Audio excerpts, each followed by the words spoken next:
Now, Title IX for 50 years has said it's a level playing field.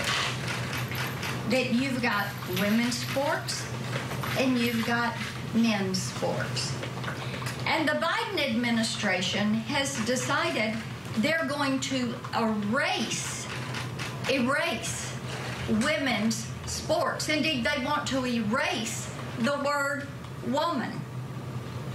And if they get their way in changing Title IX, you're going to end up with a team of men and a team of former men.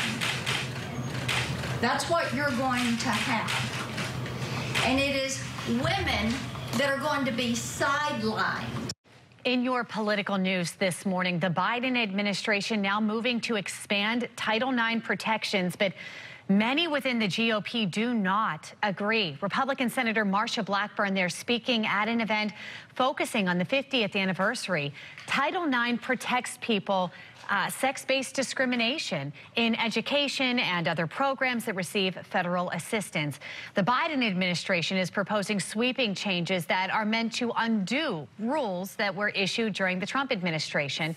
The proposal would expand protections for LGBTQ students in schools, bolster the rights of sexual harassment victims, and increase accountability in colleges to address sexual misconduct. President Biden says the Trump-era rules protect students accused of sexual assault and silence survivors.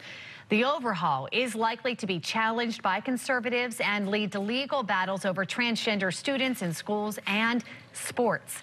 Many politicians on both sides of the aisle have strong opinions on proposed rule, and this morning we're now hearing from some parents and how they're feeling about this. Joining us live is Nicole Neily, president and founder of Parents Defending Education, with a look at how these changes are being interpreted. Thank you, Nicole, for joining us this morning.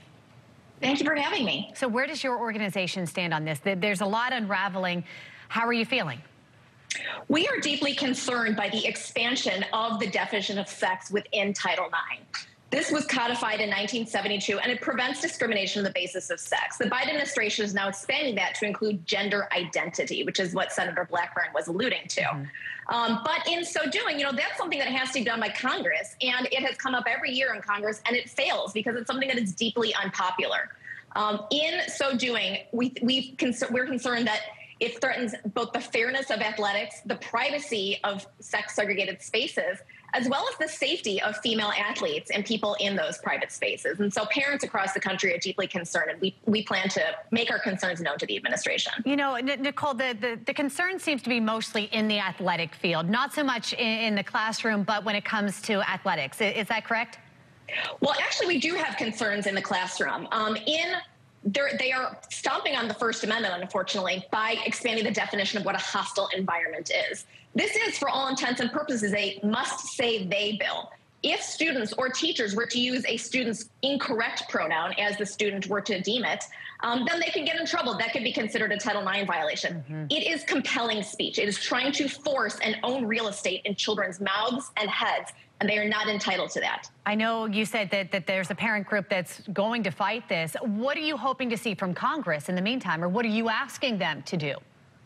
Well, we're urging parents across the country, once this rulemaking opens with the Federal Register, to submit comments for people to let their concerns be known about this. This is done in an arbitrary and capricious manner, we believe.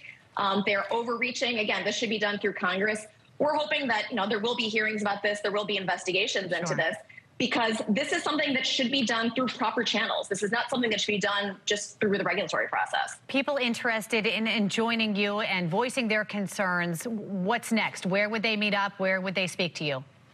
Sure. We're going to have a comment portal so that people can just very easily submit comments to the Federal Register. For most average parents, it's a very confusing process to figure out what the docket number is, how to submit that. So we want to make that easy for people. But we're urging people to contact their elected officials, let their congressmen, let their senators know, so that they can use their voices and speak up. This is something that is deeply unpopular. It crosses racial lines. It crosses political lines.